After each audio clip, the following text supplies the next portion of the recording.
the extended assignment. This is quite a big piece of work, and the way you make it manageable is by constantly toggling between looking at individual sections, working on individual sections, and seeing it as a whole. It breaks quite neatly into 4 main sections, and you go backwards and forwards. You work on one of those, you upload it for draft feedback. When you get the feedback, you are likely to want to make changes in that section, but anything you do in any section will impact on other sections. So you'll find you're constantly rewriting and going back and toggling across the other sections, trying to make sure that it always keeps a nice, smooth whole. The word count for the main assignment itself is 4,500 words. You count from the end of the contents page to the beginning of the bibliography. And don't go over that at all, not even a word over, or you end up being penalised on presentation marks. And don't put picture objects into the 4,500 words, because the marker will end up having to hand count the words in them and add them onto your total.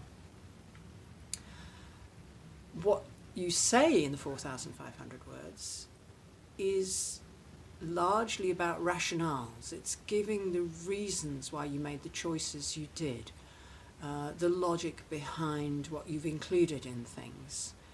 And alongside that, you're weaving in reference to reading that supports the decisions that you made.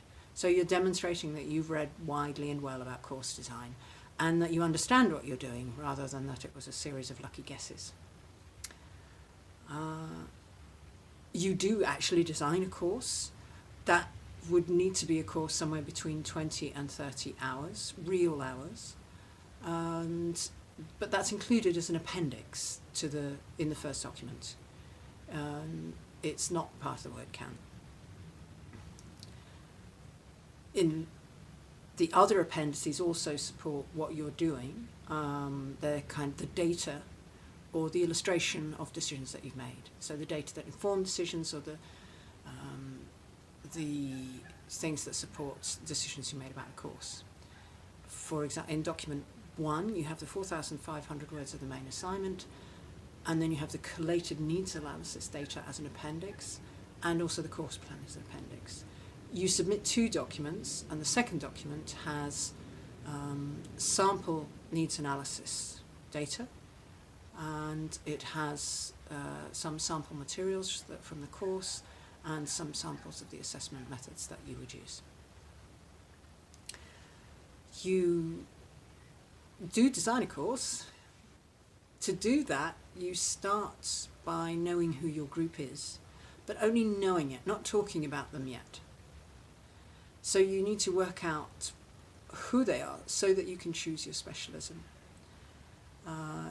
If you're teaching in university, for example, you could perhaps choose a specialism of EAP, or if you're here in Turkey, you could choose monolingual classes, or teaching English in a non-English speaking environment. So there are 3 different specialisms that class could match in a university prep course in Istanbul. But you have to choose one of them to write about in the specialism section. And then in the specialism section, you have to show a general understanding of the specialism. If you've chosen young learners, if you choose young learners, you have to choose a 5-year age range because of the huge variety.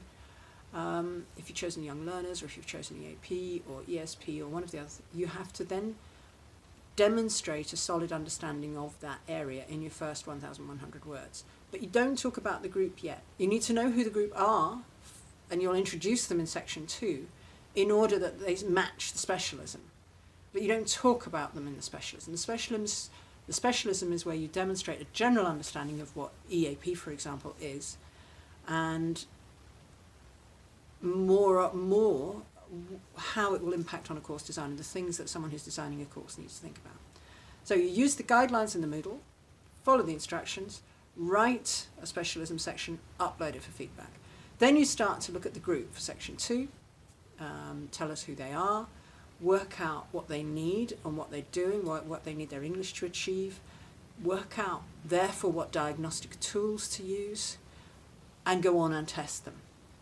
In fact, you can work with a group that you only teach for really quite a short period of time if you plan your needs testing, your needs analysis section very well. If you know in advance exactly what you need to do with them, you can gather all your data quite quickly. And then you put all that data into appendices, collate it, comb through it, pull out important threads, pull out priorities. And by the end of the needs analysis section, you're meant to be able to say, okay, in the next 20 to 25 hours, this is what they need most urgently. This is why. This is where I can see that from. Then in section 3, you write a course plan that will match those needs. You plan 20 hours of work or a little bit more. You could go up to 30, but we recommend not going over that. It just makes too much work for you. So you plan the work, set it all out in a course plan, and then spend a lot of section 3 saying why you made the decisions you did, what kind of syllabus it is, why, how it matches their needs and the context and other elements that you have pulled through as priorities from the needs analysis section. And then finally, the last section is about assessment and is hypothetical in the sense that you don't ever have to actually teach this course. You have to show that you have worked with the learners, you've found out what it is they need, plan the course, and you plan how you would assess it when you taught it. And again, put into the second document, you put in samples of how you would run the assessments and what kinds of things you would do. So the assignment itself, the appendices are about the data and the actuality of what you're doing, and the assignment itself becomes demonstrating how you worked all that out and what you read in order to work it out.